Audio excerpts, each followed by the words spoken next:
Welcome to English our. दोस्तों, मेरा नाम है अनुपम और आज की इस वीडियो में हम जानने वाले हैं कोल शॉर्टेज और उसकी वजह से हुई पावर क्राइसिस या इलेक्ट्रिसिटी क्राइसिस के बारे में आज हम जानने वाले हैं। उसके लिए क्या क्या वजह रिस्पॉन्सिबल है इसके बारे में भी हम डिटेल में डिस्कशन करेंगे।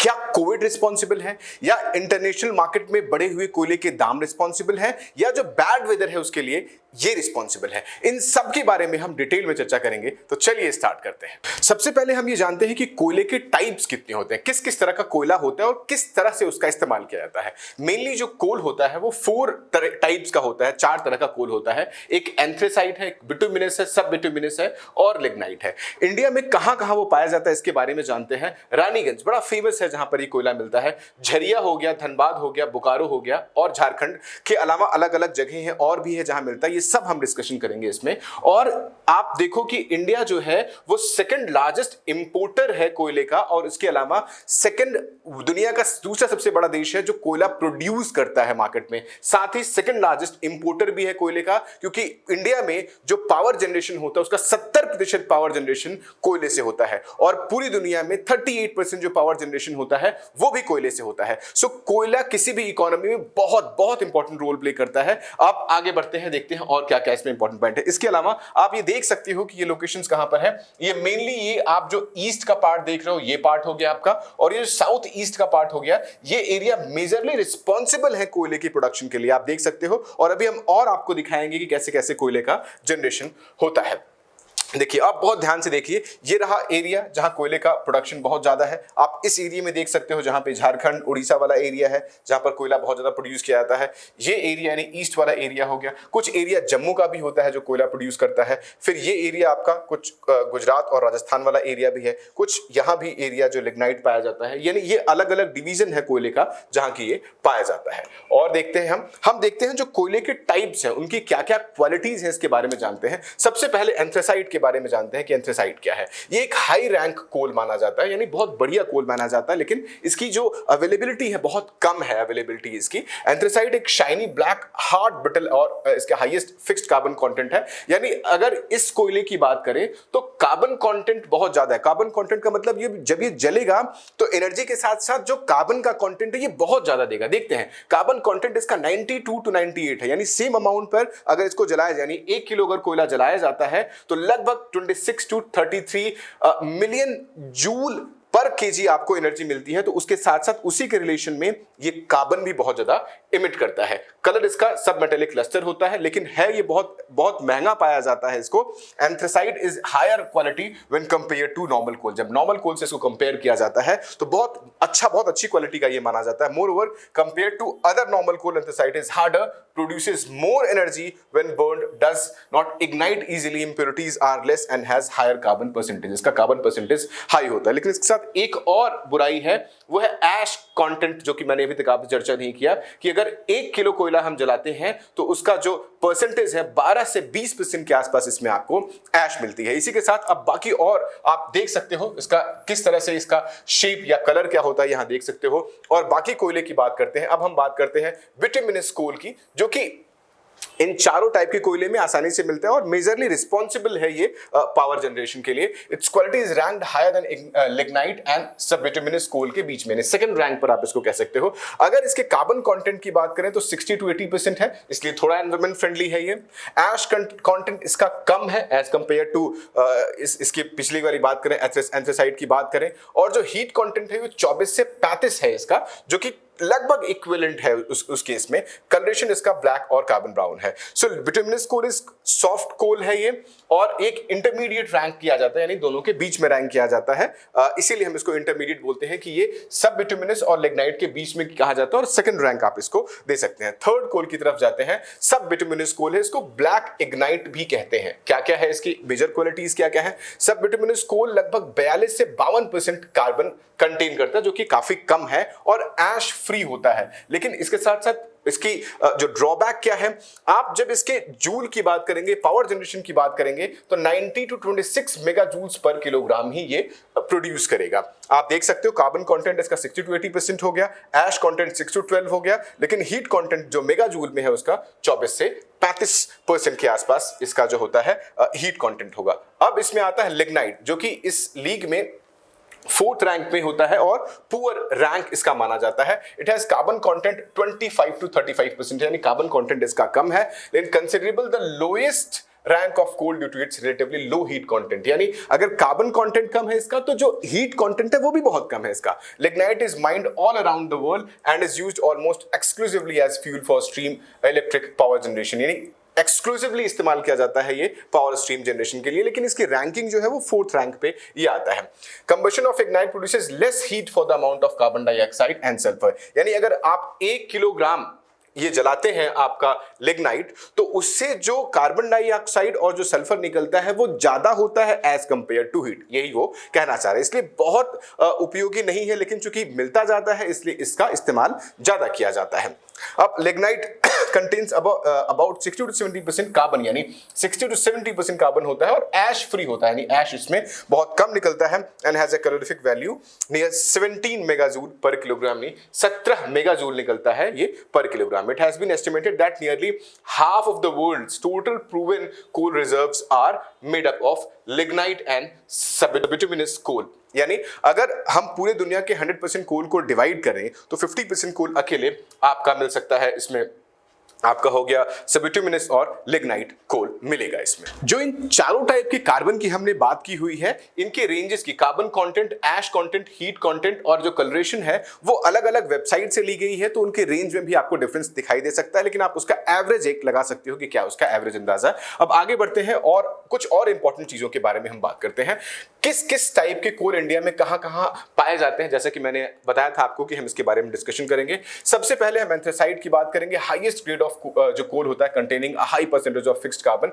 ये कहां मिलता है? ये regions of Jammu and Kashmir में। मैंने बताया था कि ये जम्मू और कश्मीर के एरिया में ये पाया जाता है, आप इसको देख सकते हो। फिर हम बिटुमिनस की बात करते हैं, जो एक मीडियम ग्रेड कोल होता है हाई हीटिंग कैपेसिटी के साथ, most commonly used for coal for electricity generation India, मैंने पहले से बताया था। लेकिन चूंकि यूज किया जाता है लेकिन अवेलेबिलिटी इसकी कम होती है as compare to lignite coal. Found in कहां पे? झारखंड हो गया, उड़ीसा हो गया, वेस्ट बंगाल हो गया, छत्तीसगढ़ हो गया और मध्य प्रदेश हो गया। ये सारा जो एक हाई डेंसिटी एरिया, आप बड़े ध्यान से देख सकते हो, हाई डेंसिटी एरिया जो कि आप देख रहे हो, ये आपको यहां पर ये दिखाई दे रहा है कि यहां पर आपको ये बिटुमिनस मिलता है। फिर हम सब बिटुमिनस की बात करते हैं, बहुत ज्यादा इंडिया में नहीं पाया जाता हुआ है, लेकिन अगर मैं लिग्नाइट की बात करूं तो एक लोएस्ट ग्रेड का कोल होता है जो कि कहां कहां पाया जाता है? राजस्थान में, तमिलनाडु में और जम्मू कश्मीर में। ये रहा राजस्थान वाला एरिया, फिर कहता है तमिलनाडु में, ये रहा आपका, और फिर आपका जम्मू कश्मीर वाला एरिया, ये यहां पाया जाता है। सो ये आपके 4 तरह के जो कोल हैं जिसकी हम बात करते हैं, एंथ्रासाइट, बिटुमिनस, सबबिटुमिनस और लिग्नाइट, वो इंडिया में कहां कहां पाया जाता है ये हमने आपको दिखाया। अब आगे बढ़ते हैं और डिस्कस करते हैं। देखिए, अखबारों में इन चीजों की बहुत चर्चाएं रही हैं कि क्या गवर्नमेंट को पता नहीं था, या स्टेट गवर्नमेंट रिस्पॉन्सिबल है, या सेंट्रल गवर्नमेंट रिस्पॉन्सिबल है। बहुत सी चिट्ठियां भी लिखी गई हैं, अखबारों में भी इस चीज के बारे में दिया गया है। हम सारी चीजों के बारे में डिस्कस करते हैं। सबसे पहले हम ये द गार्डियन का एक इशू पिक करते हैं, इंडिया फेसेस इलेक्ट्रिसिटी क्राइसिस, कोल सप्लाईज रन क्रिटिकली लो, यानी जो पावर सप्लाई है क्रिटिकली लो रही है उसके बारे में चर्चा कहता है कि बहुत कम हो गई थी। ये अखबार का है, द गार्डियन का है। मिंट का है कि coal crisis is India heading for a blackout what we know so far, यानी क्या रहा कि टोटल कोल सप्लाई जो सोर्सेज है उसमें काफी कम हो गया हुआ है। फिर आगे आता है, India faces power crisis as coal supplies dwindle, PMO to review situation today, और पूरे दिन सिचुएशन पे रिव्यू होती रही। कोल मिनिस्टर्स और होम मिनिस्टर्स ने इसके बारे में बातचीत की। फिर 12 अक्टूबर को का अपडेट है ये कि coal shortage, about 2/3 of coal fired power plants had supplies for week और लेस। लेकिन अभी ऐसा माना जा रहा है कि जो पावर सप्लाई है और कोल शॉर्टेज की समस्या थोड़ा सुधार हो गया है और ये बढ़ रही है। अब और आगे इसमें पढ़ते हैं, देखते हैं क्या होता है। इस इन बिटवीन आप सबको पता होगा कि अभी कुछ दिन पहले ही चाइना में एक कंप्लीट ब्लैकआउट हो गया था। आप देख सकते हो, China's largest province warns of more power shortage and energy crisis. इसमें भी हम देख सकते हैं, ब्लूमबर्ग की रिपोर्ट है, China raises coal and gas imports to counter energy crisis, यानी चाइना ने भी, जो कि सबसे बड़ा प्रोड्यूसर है, सबसे बड़ा प्रोड्यूसर अगर दुनिया में कोल का है तो चाइना है, लेकिन पावर क्राइसिस की वजह से इसको भी प्रोड्यूस इंपोर्ट करना पड़ा था। फिर कहता है, power crisis lessons for India from China's power policy changes, लेकिन चाइना ने अभी इंपोर्ट किया है लेकिन ये एक्सपोर्ट भी करता है, लेकिन उसको अपनी पावर पॉलिसी चेंज करनी पड़ी इस क्राइसिस को शॉर्टन करने, इस क्राइसिस को काउंटर करने के लिए उनको अपनी पॉलिसी भी चेंज करनी पड़ी। लेकिन इंडिया ने क्या लेसन्स लिए इसके बारे में भी हम चर्चाएं करेंगे। चलिए आगे देखते हैं और बड़े डिटेल में जानते हैं कि क्या क्या वो रीजन रहे होंगे या क्या क्या वो रीजन है जिसकी वजह से ये कोल शॉर्टेज हुआ है। सबसे पहले कहता है कि why this reason severe India, कि इंडिया में ये रीजन सीवियर क्यों है। ये जानते हुए कि इंडिया सेकंड लार्जेस्ट प्रोड्यूसर है कोल का, फिर भी ये क्यों हिट किया। और ये हम जानते हैं कि 70% इलेक्ट्रिसिटी जो हमारे वहां प्रोड्यूस होती है वो कोल से होती है, फिर भी ये प्रॉब्लम क्यों आई इसके बारे में हम डिटेल में जानते हैं। कहता है India coal stocks having come down to an average 4 days of fuel, यानी आज के रेट में अगर हम देखें तो सिर्फ 4 दिन के बराबर बिजली बनाने के लिए ही हमारे पास रिजर्व में कोयला बचा हुआ है। Most of the coal based power stations are working with only 50% of capacity, यानी जिस हम कैपेसिटी की बात करते हैं, जो पावर स्टेशंस है जो कोल के ऊपर डिपेंडेंट है, उनके पास सिर्फ 50% कैपेसिटी के हिस्से साथ काम कर रहे हैं। इंडिया में सिर्फ नहीं, मैं कहूंगा 23 कोल बेस्ड पावर स्टेशंस हैं इंडिया में, जिसमें से फेमस है दादरी, सिंगरौली और विंध्याचल। ये जो फेमस है, बाकी कुल 23 है इसमें से। Coal as a fuel used to generate 70% of the nation's electricity, यानी भारत में हाइड्रो पावर के बावजूद, न्यूक्लियर पावर के बावजूद बहुत कम है। 70% बिजली आज भी हमारे देश में किसके ऊपर डिपेंडेंट है, वो सिर्फ और सिर्फ कोल के ऊपर डिपेंडेंट है। अब हम इन डिटेल में देखते हैं कि क्या रीजन रहा होगा इस क्राइसिस के लिए। आप देख सकते हो what are the reason behind this crisis. सबसे पहला रीजन कहता है sudden increase in power demand as compare to previous COVID crisis, यानी प्री कोविड एरा की बात करते हैं, 2019 के पहले की बात करते हैं, 2020 के पहले की बात करते हैं, सब कुछ नॉर्मल था। लेकिन जब कोविड अटैक हुआ तो पूरी दुनिया में एक साथ कोविड का अटैक हुआ और उस वक्त क्या हो गया कि जो कोल का प्रोडक्शन था वो हिट हो गया। अब जब सिचुएशन नॉर्मल होना हुआ, सो डिमांड थी वो प्री कोविड एरा के बराबर हो गई, लेकिन पोस्ट कोविड एरा में प्री कोविड एरा के बराबर डिमांड हो गई। लेकिन चूंकि इस 1-1.5 साल में प्रोडक्शन हुआ ही नहीं, तो डिमांड और सप्लाई के बीच में गैप आ गया, वो गैप फुलफिल नहीं हो पाया। लेकिन कहीं ना कहीं इसके लिए कुछ सरकारें भी जिम्मेदार हैं कि उनको पहले से इस चीज के लिए वार्न करना चाहिए था या उनको तैयार रहना चाहिए था कि ये जो प्री कोविड एरा और पोस्ट कोविड एरा के बीच में का जो गैप था वो फिल करने की रिस्पॉन्सिबिलिटी सरकारों की ही होती है, तो कहीं ना कहीं वो जिम्मेदार है इस बात के लिए। फिर increase in share of thermal power plant, लगातार जो शेयर होता थर्मल पावर प्लांट का जो शेयर था उसके लिए रिस्पॉन्सिबल है। और जो सबसे बड़ी रिस्पॉन्सिबिलिटी है, आप देख सकते हो कि जो मानसून है वो थोड़ा पहले से ज्यादा हो गया। सितंबर तक अच्छी खासी बारिश हुई है, कुछ जगहों पर तो अक्टूबर में बारिश हुई है। और ये बारिश और जो बैड वेदर है सिर्फ इंडिया में ही नहीं, विदेशों में भी रिस्पॉन्सिबल है। चाइना का शांग्सी जो एरिया है वो 30% रिस्पॉन्सिबल होता है टोटल कोल जनरेशन के लिए, जहां बाढ़ का पानी भर गया। इसकी वजह से क्या होता है कि कोयला जो होता है ज्यादा ह्यूमिड हो जाता है, ज्यादा वो नम हो जाता है, इसकी वजह से भी उसके ऊपर असर करता है। और रीजन देखते हैं क्या है, राइज इन इंटरनेशनल प्राइसेस, और जिसकी वजह से यानी बैड वेदर और कोविड कहीं ना कहीं रिस्पॉन्सिबल है इंडिया में और इंटरनेशनल मार्केट में भी कोयले के दाम को बढ़ाने के लिए। Lower import due to international price rise of coal, यानी जब दाम बढ़ गए तो हमने इंपोर्ट भी उसके हिसाब से कम किया, लेकिन हमने एक्सपोर्ट भी किया हुआ है, वो भी देखते हैं। चलिए अब देखते हैं कोल शॉर्टेज के बारे में बात करते हैं, क्या क्या कोल शॉर्टेज रहा हमारा। With increase price at high global crisis deepen, यानी जब एनर्जी प्राइसेस हैं रिकॉर्ड हाई हुआ तो ग्लोबल एनर्जी क्राइसिस डीपेन हो गई। यानी सिर्फ ये कोयले के दाम पे नहीं बढ़े हैं, हर एक चीजों के दाम बढ़े हैं। नेचुरल गैस का दाम बढ़ा है, क्रूड ऑयल का दाम बढ़ा है, पेट्रोल का दाम बढ़ा हुआ है, डीजल और कोल, ये हर जगह पूरी दुनिया में इन चीजों के दाम बढ़े हुए हैं। आप देख सकते हो fuel prices are escalating to new highs in the international market as the energy demand rises in economies recovery from the novel corona disease. यानी ये प्री कोविड और पोस्ट कोविड के बीच का जो गैप है ये बहुत चीजों के लिए रिस्पॉन्सिबल है। किसके लिए? खासकर गैस, क्रूड, पेट्रोल, डीजल, उसके साथ साथ कोल के रिस्पॉन्सिबल है। इस ग्राफ को आप देखिए, नवंबर का प्राइस देखिए आप, लगभग 75, आप अगर इसको यूनिट में इसको रुपीस मान लेते हैं। सो जब मैं अक्टूबर की बात करता हूं तो कहीं कहीं ये अगर ये 300 है, सो 4 टाइम्स प्राइस हाइक है। आप देखो ये यहां से इस तरह से ये ग्राफ जा रहा है, लगभग कोयले के प्राइस में 4 टाइम्स का इंक्रीज हुआ है।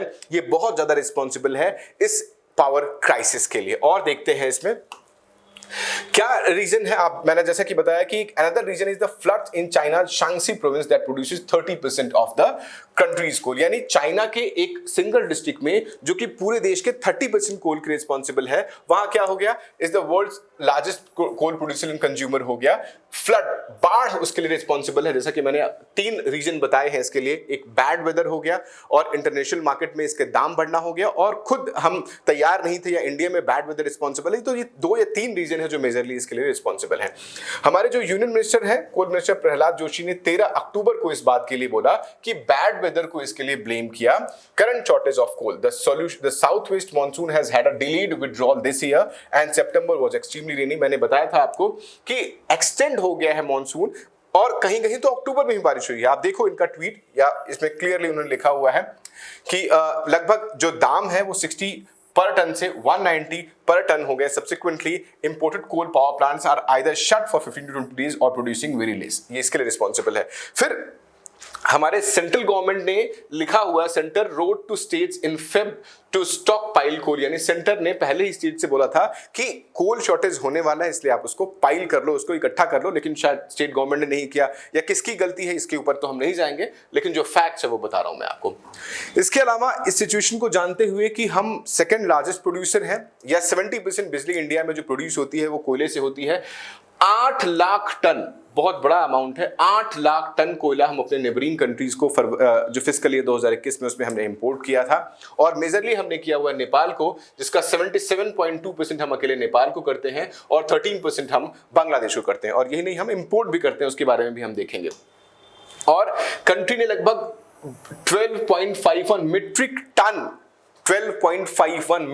टन कोल लगभग उसने एक साल पहले क्या किया हुआ है, इंपोर्ट किया हुआ है, जो कि आप देखोगे कि India's coal import rose to 50% to 18.77 million tons import किया हुआ है, arrived in the same month of 2020। जून की बात कर रहे हैं, ये जून 2020 में 18 मिलियन टन कोयला हमने इंपोर्ट किया हुआ, बहुत बड़ा है। और आप पीछे देखना, आपने 8 लाख हमने इसमें एक्सपोर्ट भी किया हुआ है। ये क्यों होता है ये मैं नहीं कह सकता। खैर, अब हम देखते हैं कि कौन कौन से ऐसे 6 देश हैं जो सबसे ज्यादा कोयले की उत्पादन करते हैं। इसमें पहले पे आता है चाइना, जो कि 3.7 बिलियन टन, लगभग दुनिया के 47% कुल कोयले का उत्पादन, जो 100% में से 47% कोयले का उत्पादन अकेले चाइना करता है। 783 मिलियन इंडिया करता है, जो कि सेकंड नंबर पर आता है, और सेकंड है ये 10, लगभग ग्लोबल शेयर का 10% इंडिया में होता है। फिर यूएस आता है, 640 मिलियन टन करता है। इसके बाद उसकी लिस्ट लंबी है, उसमें आप बाद में इसको देख सकते हो, इसका जो लिंक है वो हम आपको देंगे।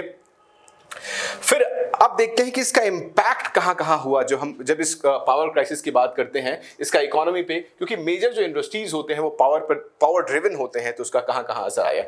Huge electricity shortage affect economic reopening. अभी हम पूरी तरह से उबर भी नहीं पाए थे कि अगर कोल शॉर्टेज ने हमारे इकोनॉमी को और क्रिपल कर देगा, तो उसके लिए ये सबसे मेजर जो इम्पैक्ट है वो हमारे इंडस्ट्रीज के ऊपर ही जाता है, क्योंकि सरकारें क्या करेंगी, सबसे पहले जो पावर सप्लाई इंडस्ट्रीज को होती है उसको कट कर दी जाएगी, क्योंकि नॉर्मल लोगों को सप्लाई प्रोवाइड करने के लिए इंडस्ट्रीज की सप्लाई कट कर दी जाएगी। So down scale production in coal based business, यानी कोल बेस्ड जो बिजनेस है उनके प्रोडक्शन पे भी डायरेक्ट इंपैक्ट गया होगा, क्योंकि मैंने बताया था कि इंडस्ट्रीज को जो पावर सप्लाई कोयले की होगी वो कट कर दी जाएगी। Power crisis for a long period, और इसका असर ये भी हो सकता है कि जो पावर क्राइसिस है वो लंबे समय तक हो। और देखते हैं डिटेल में गवर्नमेंट क्या क्या स्टेप्स ले रही है इस चीज को रिजॉल्व करने के लिए, सुधारने के लिए। तो सेंट्रल गवर्नमेंट और बिडिंग कर रही है कि और माइंस को ढूंढा जाए और एक्सकेवेट किया जाए और कोयला निकाला जाए। गवर्नमेंट ने ऐसा प्लान किया हुआ है, लेकिन कोयला ढूंढना, निकालना, प्रोडक्शन एक लंबा काम है, उसमें इतना आसान नहीं है, एक लॉन्ग प्रोसेस है जिसमें हम इसकी बात करेंगे, यानी इमीडिएट रिजोल्यूशन ये नहीं है फिलहाल। Ram up mining Coal India and NTPC work together, यानी जो माइनिंग जो खदानें अभी भी हैं उनको और सुधारा जाए और उनसे जल्दी से एक्सकेवेशन किया जाए, उत्पादन की बढ़ोतरी की जाए, ऐसा अभी प्लानिंग में चल रहा है। Shift on renewable resources of energy like hydro power generation, solar energy या न्यूक्लियर पावर की तरफ हम बढ़े, लेकिन उसमें टाइम लगेगा। फिलहाल जो इमीडिएट कंसर्न है, लेकिन अभी फिलहाल के रिपोर्ट के हिसाब से जो शॉर्टेज है वो थोड़ा बेहतर हुआ है और पावर क्राइसिस थोड़ी कम हुई है और पहले से चीजें बेहतर हुई हैं या होने वाली हैं। आप देख सकते हो कि ये रेफरेंसेस हैं जिनसे हमने ये लिया हुआ है। ये आर्टिकल बहुत बढ़िया, आप इसको पढ़ सकते हो। तो ये रेफरेंसेस हैं जहां से हमने ये सारे के सारे इन्फॉर्मेशन लिए हैं। मुझे उम्मीद है कि ये सारी इन्फॉर्मेशन बहुत आपको पसंद आई होगी। अगर आपकी कोई भी क्वेरीज हैं इस वीडियो को देखने के बाद, तो आप डेफिनेटली कमेंट बॉक्स में दें और हर एक क्वेरी को हम पर्सनली रिजॉल्व करेंगे कि उनके आपके जो डाउट्स हैं उसको हम लेंगे। सो उम्मीद है कि वीडियो आपको या इन्फॉर्मेशन आपको पसंद आई होगी। सो प्लीज इस इन्फॉर्मेशन को ज्यादा से ज्यादा शेयर करें, जिससे कि ये जो रिलेवेंट टॉपिक है सबको पता चले कि क्या क्या रीजन रहे हैं इस कोविड पोस्ट कोविड इरा में इस कोल क्राइसिस या पावर क्राइसिस को लेकर के। Thank you so much.